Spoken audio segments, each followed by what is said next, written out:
ఆంధ్రప్రదేశ్ ఎన్నికల్లో పవన్ కళ్యాణ్ విజయఢంకా మోగించడంతో ఆయన మేనల్లుడు సాయి ధరమ్ తేజ్ తిరుమల శ్రీవారిని దర్శించుకుని మొక్కులు తీర్చుకున్నారు.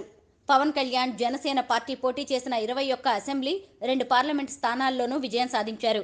మొత్తంగా 175 అసెంబ్లీ స్థానాలకు గాను టీడీపీ, జనసేన, బీజేపీ కూటమి పోటీ చేయగా ఏకంగా 164 సీట్లు గెలిచాయి.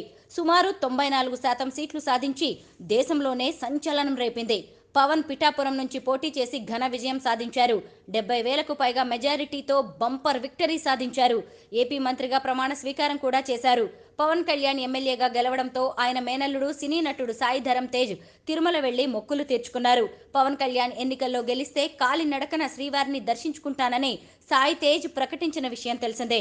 పవన్ ఎన్నికల్లో గెలవడంతో చెప్పినట్టుగానే సాయి తేజ్ కాలినడకన తిరుమల వెళ్లారు. అలిపిరి మెట్ల మార్గంలో తిరుమల కొండపైకి దర్శనానికి చేరుకున్నారు. అలిపిరి నుంచి సాయి తేజ్ తిరుమలకు వెళుతున్న వీడియోలు ప్రస్తుతం సోషల్ మీడియాలో వైరల్ అవుతున్నాయి.